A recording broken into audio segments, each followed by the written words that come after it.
Ang topic po natin ngayon ay tungkol po sa Senado, dapat nang i-abolish, no? At si Sara Yad, no? Kilala niyo po ba si Sara Yad, mga kaibigan, no? So, tingnan po natin, no, mga kaibigan, kung mga ka-admin, kung ano ba, bakit ba siya ay tinaguriang Sara Yad, no?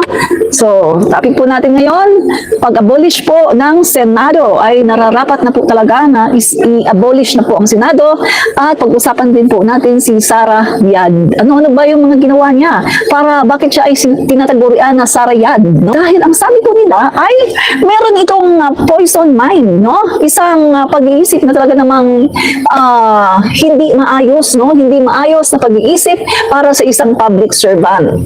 At habang ang bansa po natin ay dapat na magkaisa, ito namang si Sara Yad ay mukhang wala na talaga sa kanyang sariling katinuan. Mukhang talagang siya ay tinakasan na ng katinuan. So, tignan po natin, ano po bang dahilan? Bakit po siya tinatawag na Sara Yad?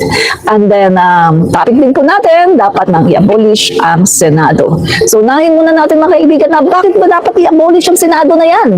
Unang-una sa lahat mga kaibigan, hindi po naging successful, no? Ito pong pagiging Senate President ni Chis Escudero ay ang daming kapalpakan, mga kaibigan, no? Ang daming kapalpakan, no? So, komentuhan po natin ito kasi ito nga po, umuugong po ngayon ang balita na napakarami pong nananawagan na i-abolish ang Senado. So, tingnan po natin, yung sinasabi po nila na palpak daw po ang Senado, no? Under the presidency of Chis Escudero. Siya ang Senate President ngayon at palpak nga daw po. Unang-una mga kaibigan, bakit po naging palpak? May umuugong po ng mga balita na ang nangyari po sa BICAM ay kasalanan ng Senado under the Senate Presidency of Chis Escudero.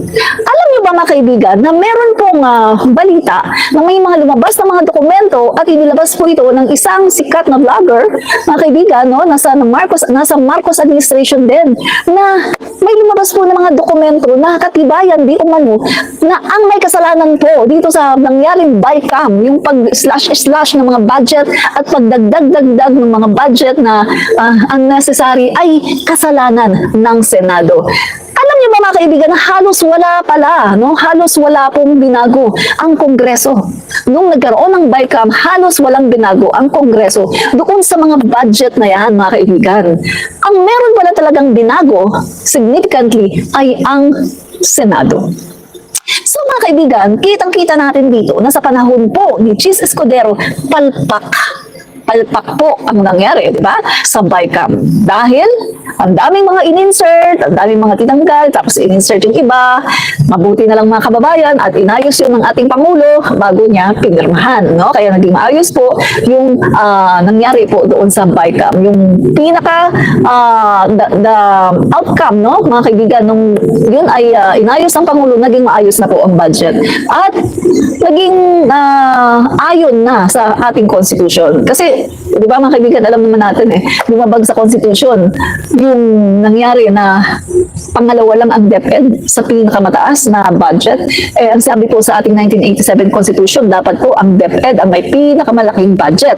So yun po mga kaibigan, mabuti na lang. At ang ating presidente ay hindi niya pinirmahan at inayos niya muna bago pirmahan. So in short mga kaibigan, sa panahon po ni Chis Escudero, nangyari ang lahat ng ito. Dahil po sa kanyang pagiging, sabi nga po ng iba, diktador, kung ano ang gusto, siyang masusunod at hindi tatanong sa kanyang mga kasamahan. Katulad nga po ng nangyari, di ba, dito sa impeachment. Kung titingnan natin, dapat ay katulad siya ng pag-iisip ni Senator Soto na kapag merong mga dapat na desisyonan, ay isinasama po niya ang body, ang kabuuan ng Senado. Dapat ang ginagawa ni Chis Escudero, instead na siya ay magdesisyon na i-delay natin ito sa ano na lang, dapat ang ginawa ni Chis Escudero ay sinabi na, dapat sinabihan niya mga senador na okay, pagdebatehan natin sa plenary, ano bang gagawin natin, etc. etc. Tanungin yung iba, ano ba ang dapat, at dapat po gawin ang kung ano ang nakabatay sa Constitution. Malinaw na malinaw, forthwith po. Ang sabi po ng Constitution, forthwith. At alam niyo ba mga kaibigan, ang talaga palang gusto ng mga ibang senador na to ay dismiss at hindi remand. So kita niyo? Pero ano pong ginawa ni Jesus Cordero? Kanya pong inalaw yung mga resolution na yan at kanya din pong inayunan yung resolution na yan to remand the articles of impeachment. Na kung titingnan natin, labag po ito sa Constitution dahil dalawa lang po ang sinasabi. To try and to decide. Dalawa lang, no? Dalawa lang, walang iba. To try and to decide. Pero sa nangyari po dito sa Senado, hindi po ganun eh. Diba? Ang sabi ng Jesus Cordero, pwedeng ma-dismiss. Pwedeng pagdating ng 20th Congress ay ma-dismiss yan. At pwedeng kapag ginusto daw ng majority ng mga senador na i-dismiss ang kaso ay pwede daw yan. Nasa discretion daw yan ng Senado. Pero kung titingnan natin, malinaw na malinaw pong sinasabi sa Konstitusyon ng Pilipinas na kapag 1/3 ng mga kongresista ay lumagda sa impeachment complaint, ay automatic. Yan ay impeach na. At yun nga po nangyari, impeach na po ang Vice Presidente. So, ang kailangan na lang po ay trial. Mga kaibigan, trial. At sa trial, diyan ipipresenta ang lahat ng mga ebidensya. So, ano po ang kinatatakot ng Senate President na ayaw po nilang umpisahan ang trial? Kinausap ba? Meron bang pangako sa kanya ang kabilang kampo na Senate President, ganito gawin mo ha, i-delay mo, maaari bang ipadismiss mo na yan, i-delay mo hanggang sa maipadismiss. Alam mo, babakapan ka namin pagdating sa ganito, gagawin kitang ganito o ganyan, di ba? Hindi natin alam kung ano yung pangako, kung meron bang pangako sa kanya. Bakit ganito? Mukhang pinapangalagaan niya ang kanyang career as Senate President at mukhang talagang nanliligaw siya sa mga senador na nasa Duterte block. No? So kitang-kita po natin mga kaibigan, kaya tumitindi po lalo ngayon ng palawagan na ang Senate President Jesus Cordero, mga kaibigan, kung hindi man palitan, ay abolish the Senate. Kasi unang-una sa lahat, mga kaibigan, na-realize ng mga tao na ang Senadong ito ay hindi na po para sa taong bayan.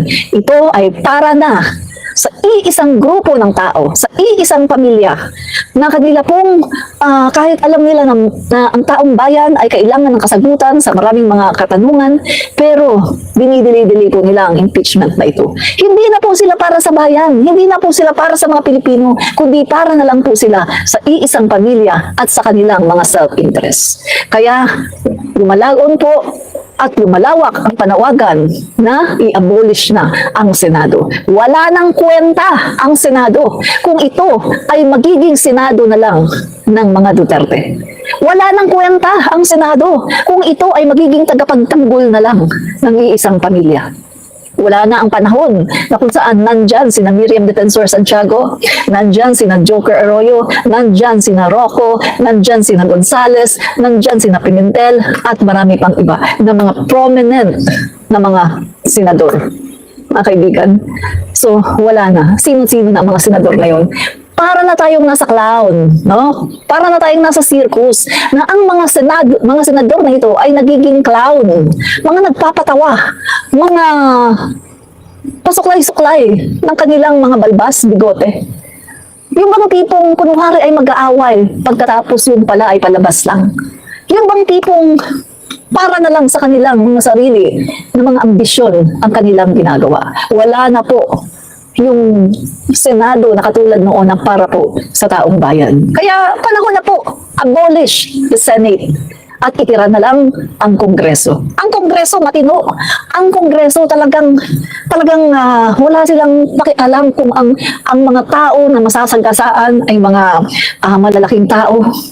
Mga kaibigan, mas maganda po ang Kongreso at napaka-epektibo po ng kanilang mga ginagawa at talaga namang napakasisipag dahil po yan sa magandang pamumuno ni Speaker Martin Romualdez na patuloy na sinisira at ginigiba ng mga Duterte at ng mga DDS dahil sila ay takot na takot at sila ay talagang na-insecure dito kay Speaker Martin Romualdez na sinasabi nila wala daw bilang, na sinasabi nila lagi daw kulelat sa survey, pero sila ay natataranta at sila ay takot na takot kay Speaker Martin Romualdez kaya patuloy nilang ginigiba.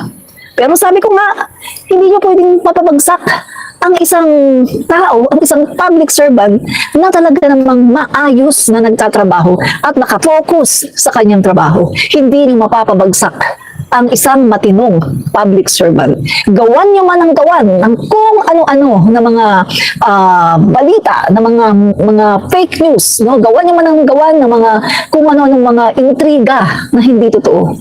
Hindi yan magtatagumpay dahil take note, makikita ng taong bayan kung sino ang nagtatrabaho at kung sino ang pasyal ng pasyal at punta ng punta sa ibang bansa para mangirang puri, para siraan ang ating tourism, para siraan ang San Juanico Bridge, para siraan ang ating Pangulo, ang buong gobyerno, para siraan ang magagandang mga programa at proyekto ng ating Pangulo. Alam ng buong mundo kung sino ang nagmamahal sa bansang Pilipinas at alam ng buong mundo kung sino ang nagmamahal sa China.